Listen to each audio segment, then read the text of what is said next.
Bonsoir à tous et bienvenue dans l'Avant-JT.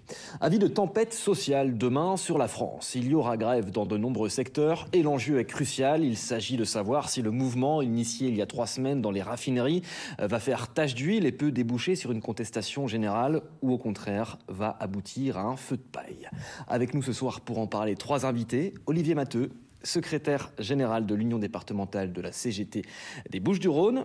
Lies Belhadj, étudiant, président de l'Union nationale des étudiants français, l'UNEF ex-Marseille, vous aussi vous appelez à la grève. Et Frédéric Ronal, vice-président de la CCI ex-Marseille-Provence, la Chambre de commerce et d'industrie. Bonsoir à tous les 3 et bienvenue bien sûr sur ce plateau. Alors le 29 septembre dernier, 1 million de grévistes en France. C'était le premier acte de la rentrée sociale. C'était le premier jour aussi du blocage dans les raffineries. Demain c'est donc le deuxième acte. Quelles sont vos prévisions dans la région en termes de grévistes? Est-ce que vous avez déjà des retours? Écoutez, nous nous attendons à une forte participation à la fois au rassemblement que nous organisons demain à 12h sur le rond-point de la halle de Martigues, au cœur des raffineries. Et nous savons d'ores et déjà que dans de nombreux secteurs, le taux de grévistes sera important. Combien, par exemple? Vous avez des données plus précises? Je ne peux pas vous le dire maintenant, mais je vous avoue qu'il y a un petit jeu et des collectivités, des entreprises depuis des années, qui consiste à soit ne pas donner le taux de grévistes, soit à ne pas donner le bon. Donc on fera le point demain, mais je pense qu'il y a suffisamment de raisons pour les uns et les autres d'être en grève demain et nombreux au rassemblement. Alors ce que l'on sait, c'est que ça va coincer dans les transports, seulement un intercité sur 2 par exemple, un TER sur 2 également, grève aussi des enseignants, des salariés de l'agroalimentaire, des salariés du médico-social, des administrations, des chauffeurs routiers. À chaque fois le but c'est d'obtenir de meilleurs salaires et les étudiants de l'UNEF eux aussi appellent à la grève. Pourquoi ? Absolument, les étudiants appellent à la grève déjà en premier lieu pour soutenir les salariés qui se battent pour leurs droits et l'augmentation de leur salaire contre l'inflation, puisque je rappelle que lorsqu'il y a de l'inflation et que le salaire n'augmente pas, on perd de l'argent, ce qui n'est pas normal, surtout vu le contexte économique actuel. D'autre part, la situation dans les universités, elle continue de se détériorer à vitesse grand V. Macron, lors de son premier quinquennat, nous avait promis une réforme des bourses. On l'attend toujours. On manque toujours de cités universitaires. On a une augmentation des coûts pour les Crous, notamment en termes d'achat de nourriture et de fluides énergétiques, essence, gaz, électricité, qui pour l'instant ne sont pas compensés par l'État, ce qui est un problème, puisque du coup on précarise le service public dans l'enseignement supérieur. Je rappelle que certaines universités prévoient déjà de passer en distanciel, comme l'INSA à Lyon ou Strasbourg, l'Université de Strasbourg par exemple. Et enfin, la décision qui se passe du côté du gouvernement, c'est de savoir, est-ce qu'on va faire porter sur l'usager l'augmentation des coûts de fonctionnement de l'enseignement supérieur, ou est-ce qu'on le laisse se précariser un peu plus? Et la situation est intenable dans les universités. La précarisation, parce que les salaires, entre autres, et vous l'avez dit, ne suivent pas l'inflation. Vous pouvez comprendre donc cette colère généralisée aujourd'hui en France. Oui, on la comprend très bien. On a retrouvé une vieille maladie qui avait disparu ces dernières années, qui est l'inflation. On a connu des périodes de très forte inflation en France, elle avait disparu. On a même connu une période absolument incroyable où les taux étaient devenus négatifs. Et bien voilà, l'inflation revient et avec l'inflation, toutes les inquiétudes qui vont avec sur le pouvoir d'achat, sur le coût de la vie au sens large. Donc on comprend parfaitement ces inquiétudes, bien sûr. Alors je dis que les salaires ne suivent pas l'inflation, ça dépend lesquels, parce que la rémunération du patron de Total est passée de 4 millions d'euros annuels en 2020 à 6 millions d'euros annuels en 2021. C'est une augmentation de 50%. Est-ce que ça vous paraît correct, normal ? Moi, j'ai pas à juger de la politique salariale de Total et surtout de rémunération des dirigeants des grandes entreprises françaises. Je pense qu'il faut pas se focaliser sur quelques grandes entreprises. Aujourd'hui, on a tendance souvent à prendre des boucs émissaires. Alors Total est un bouc émissaire idéal, c'est une grande entreprise qui fait des profits importants avec un président qui a une rémunération très élevée. Mais ce qui nous intéresse à nous, la Chambre, c'est plutôt tout ce qui constitue notre tissu économique. 98% du tissu économique français, ce sont des TPE, des PME. C'est pas Total qui fait l'économie, ce sont les PME et TPE de notre territoire. Et c'est elles qui nous préoccupent et qui nous intéressent aujourd'hui. Pendant que le patron de Total s'augmente de 50% en un an, la CGT réclame 7% d'augmentation générale. Vous avez obtenu 5%. Vous refusez néanmoins de signer cet accord que les autres syndicats majoritaires ont signé. Pourquoi ? L'accord s'appliquerait essentiellement l'année prochaine. Mais je constate quand même que du côté patronal, on n'a pas vocation à s'intéresser au salaire des grands patrons. Par contre, on est tout à fait fondé pour expliquer que des travailleurs en grève, pour pouvoir boucler leur fin de mois, sont des preneurs d'otages et qui participent à bloquer le pays, effondrer l'économie, alors que ce sont eux les producteurs de richesse. Les grands patrons dont on n'a pas commenté les salaires mirobolants, ceux-là ne sont en réalité présents que pour capter la part la plus importante possible des richesses créées. La preuve, c'est qu'on donne 6 millions d'euros à un PDG pour que les choses tournent, les travailleurs s'arrêtent et ça ne tourne plus. Donc à quoi il sert ce monsieur et à quoi ça sert de leur donner autant de millions d'euros? Mais on pourrait parler surtout des milliards que les actionnaires accaparent et qu'on ne vienne pas me dire que les salariés actionnaires sont ceux qui profitent le plus des 10 milliards d'euros qu'a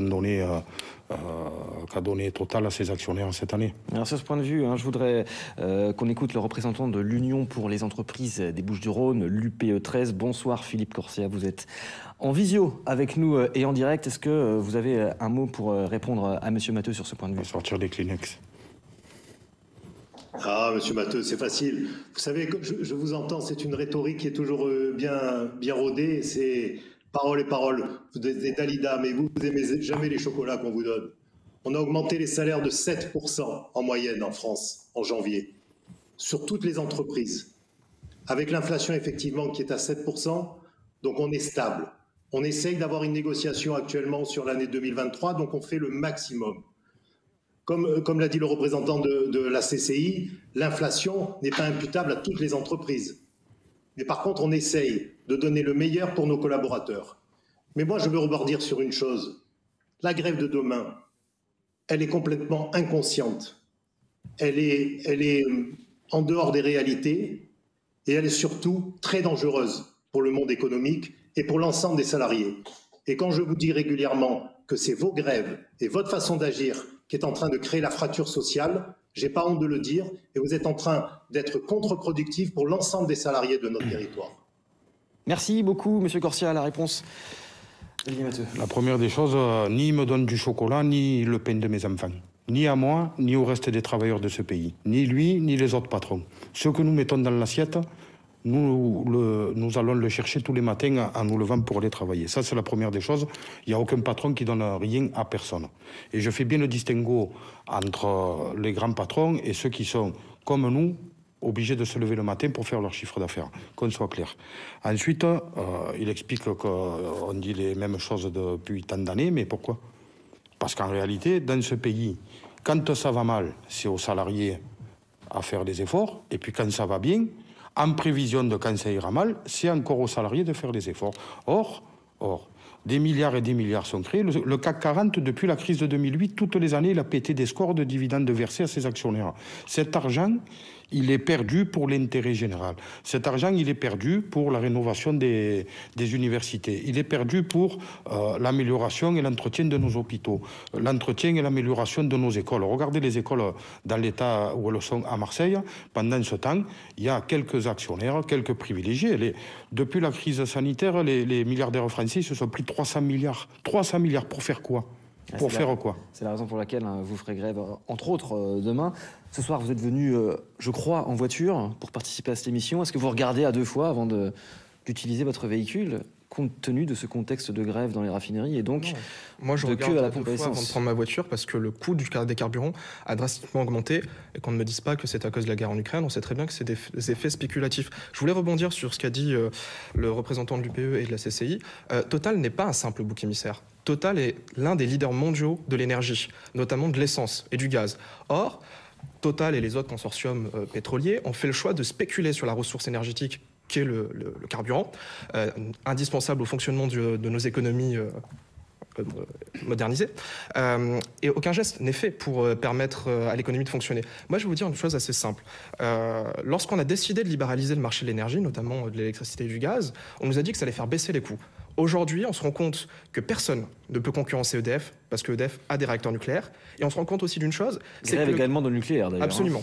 Et on se rend compte également que le gaz nous coûte de plus en plus cher, que ce soit pour nos voisins ou pour nous. Et qu'est-ce qui se passe lorsque le prix de l'énergie augmente? Ça n'impacte pas seulement les ménages, ça impacte aussi les entreprises. On n'arrête pas de nous chanter les louanges du fait d'être concurrentiel en baissant les droits sociaux des salariés, des chômeurs, des retraités, des étudiants aussi. Parce que je rappelle que lorsqu'on décale l'âge de départ à la retraite, c'est plus de chômage pour les jeunes qui ne pourront pas s'insérer.